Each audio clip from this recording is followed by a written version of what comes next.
It is officially the last day of the fourth quarter of the year, and it's also the last day of the year, so happy New Year's Eve. And keeping up with tradition, it is time to review the books I've read from the past quarter and tell you about the ones that I loved the most. I've already done my favourite books on the first, second, and third quarter of the year, which I'll link down below if you want to watch. And I'll also be doing my best and worst books of 2024 in the upcoming weeks, so stay tuned. But in this video, I'm going to be yapping about my favourite books that I read in the months of October, November, and December, the fourth quarter. All the books included were rated 4 stars and above, and I'll be listing them in order of preference. So stick around to the end of the video to find out what my favourite book from the last quarter was. And if you're new here, hi, welcome, my name is Katerina. I yap about books every single week, and if that's something you're into, why don't you consider subscribing? And alrighty, let's get into it. So the very first book on my list is Sharp Objects by Gillian Flynn. This is a psychological thriller that follows a young journalist that's in her early 30s, and she's sent back to her hometown to cover the murder of 2 young girls. However, returning to her past and seeing old family and friends leads her to uncover a few more skeletons in her closet that she didn't expect. And honestly, the less you know about the plot going into this, the better, so I'm not going to say any more on the plot. But this book is heavy in themes of the impact of toxic upbringings and the complexities of human nature. And I gave this book 4 stars. It's usually rare for me to rate crime novels this highly, mostly because I love the element of surprise in these sort of books, and with a lot of murder mysteries, I'm usually disappointed because I usually guess the ending or the culprit. But I love this book because the plot and the culprit was a genuine surprise to me. And the plot in general wasn't too complex, it was actually really simple but well done, which made it super intriguing and gripping. I also like the fact that the author very much relied on characteristics of human nature in order to create twists in the story, rather than just random acts of violence from weird or disturbed individuals to create suspense and shock. And I just felt like it was taking a proper deep dive into the characters' mental health and their past traumas, which really fleshed them out to make them seem like real people, so you as a reader was completely convinced by their motivations and actions to make them more believable. I would give a trigger warning to this book though, because some very sensitive topics are explored, such as self-harm and depression. But if you're okay with this and you like very dark and gritty murder mysteries, then I would say that this book is definitely for you. Also, I would say that this is a great book to read this time of year because the journalist is going back to her hometown, and I'm sure a lot of us are going back home for Christmas as well, so it kind of just nicely goes with the time of year, despite the topic not being as fun and Christmassy, but oh well. Coming up next on my list, I have The Unexpected Joy of Being Sober, which is a memoir by Catherine Gray. The title of this book makes it pretty obvious what it's about, but it's essentially the author's journey from her alcohol addiction into her long-term sobriety. She explores the science of addiction as well as the societal norms and pressures to drink, but mainly focusing on the positive impacts that giving up drinking can have on your life. It's an honest and at times genuinely funny memoir that explores sobriety, and I also gave this book 4 stars. As someone who lives in the UK, which honestly is a country full of alcoholics because our drinking culture is insane, I've decided to do dry January just because during Christmas I literally drank for like 3 weeks straight just because so many Christmas festivities in the UK revolve around drinking. But anyway, I like how the author is British and actually acknowledges this UK drinking culture that we have and the pressure from others to drink, along with discussing these preconceived notions that people have about alcohol and sobriety. And I did rate this book because the author did actually go at length about talking about one of the main struggles of becoming sober, which is really what other people think. She also speaks about the mental and physical benefits that not drinking can have, which was really eye-opening for me. And as I've gotten older, I'm no longer crazy about drinking the way I was when I was like 18. I like a couple of drinks, but I don't like loads because I no longer like the feeling of just feeling out of control and absolutely battered. I felt like I really resonated with the book because the author was someone at one point who literally could not imagine her life without alcohol, which kind of made her sobriety a lot more convincing. However, the main reason I'm not giving this 5 stars is because I'm personally a big believer in moderation. I like having balance. I understand that the author has substance abuse issues, so she had to go stone cold sober, but I feel like the majority of people should just learn to cut back rather than cut it out completely. Whereas I just felt like the author was very much pushing the latter, and I get why she would do that. She's got a book to sell, so she needs to very much push one side and be like, no, you shouldn't drink. But again, I just think that people should cut back. Like, have 2 or 3 drinks. You don't need 8 or 9. But that's just my opinion. How do you know what's good for me? That's my opinion! Overall, a really good book though, and if you're considering doing dry January, I would really recommend you to pick this up because it definitely gave me that extra motivational boost to commit to it.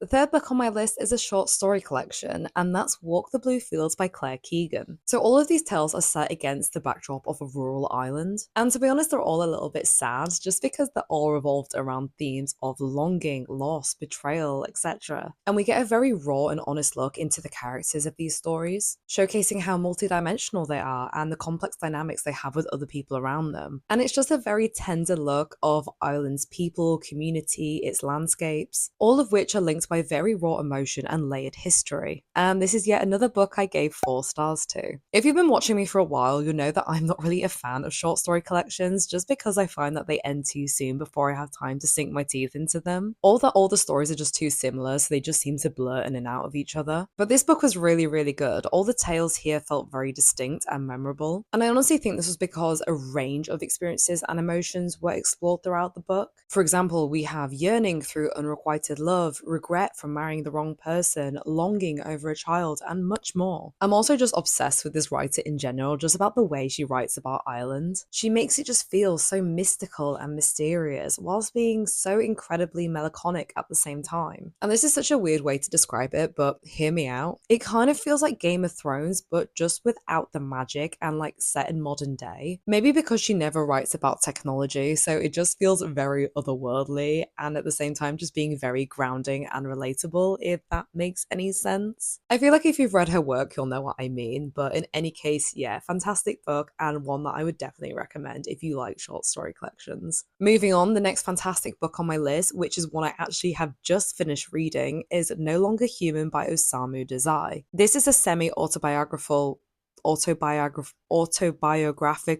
Japanese novel that follows a man who is very detached from everybody around him. He just cannot find himself to connect with others, and therefore he just feels like he's constantly pretending to be a human being. And he masks this alienation through a clownish facade, and he's essentially being a jokey people pleaser. We follow him from childhood to adolescence to adulthood in this journey of identity and loneliness, as he experiences failed relationships, substance abuse, and struggles with his mental health. And I feel like I need to give a trigger warning here just because the book touches on some incredibly sensitive topics such as abuse and suicide. And once again, I gave this book 4 stars. So on paper, this guy seems like a sociopath, in the way that he just genuinely cannot connect or relate to others around him. He genuinely reminded me a little bit of Patrick Bateman from American Psycho, just minus the murdering bit, but more in the ways that he just cannot feel the same emotion and thoughts to those around him, therefore feeling alienated. So he tries to imitate what other people expect him to be so that they accept him, so he's therefore not alienated as an outcast in society. Also, the fact that this is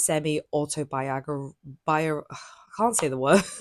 Semi-autobiographical makes the book so much more heavier and powerful. Because this story, it was actually published from the notebooks from the author himself a month after he committed suicide at 38 years old. Furthermore, even though this character is deeply flawed, you can't help but sympathize with him in his despair and loneliness. At times, he voices opinions and thoughts that even I've had, and it just made it feel very relatable. He's so honest and vulnerable throughout, and ironically, he does come across as human despite the title of the book. I'm not rating this 5 stars purely from the way he spoke about women. I get that this was written in the 1940s and it was probably part of his character, but the way he spoke about girls and women just honestly screams misogynistic incel. So ladies, take this with a pinch of salt if you want to read it. With that aside, I really loved the book and I admired the way that it explored the human condition. I just thought it was very unique and not something that I've seen before in books I've read. And if you're personally feeling very disconnected from society, I think that you would genuinely really enjoy this book. I also think you'd enjoy it if you're just like in your 20s and feeling a bit lost in life, because I certainly felt this way and maybe that's why it connected with me a lot. And for other people in your 20s, it is hard out here and we need literature to make us feel that we are not alone in this world. But yeah, I really like this book apart from the misogyny part, and I think that you would like it too.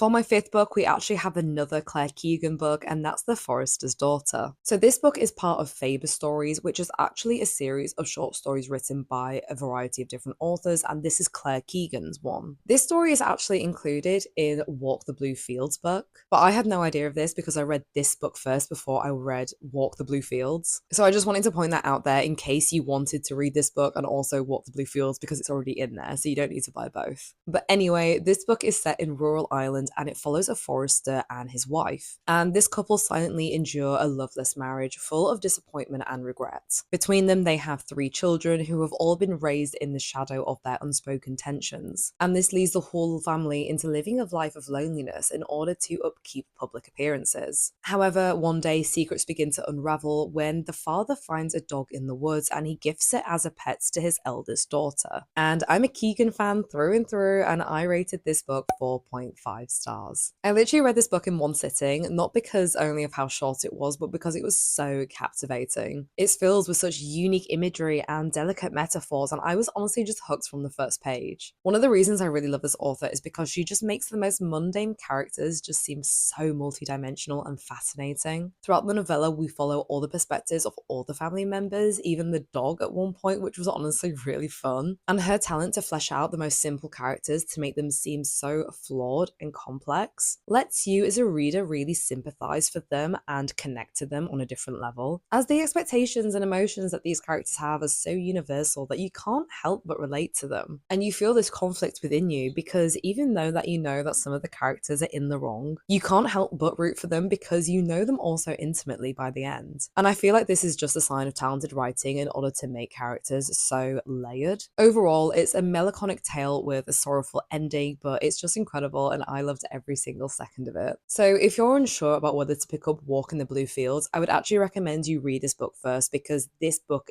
really gives a good taste about what the whole short story collection is like. But if you love Claire Keegan like I do, just pick up Walk in the Blue Fields because it is fantastic. And the sixth and final book on my list that I read last quarter, that was actually my favourite book overall, was A Court of Silver Flames by Sarah J. Maas. Trust me, if you told Katerina 3 months ago that her favourite book from this quarter would be an ahhhh book, she would be speechless. But this quarter has been a bizarre period of reading, but I'll explain why at the end. And also, if you've been nosy and looking at the books behind me, you will notice that the book that I'm speaking about is literally right there.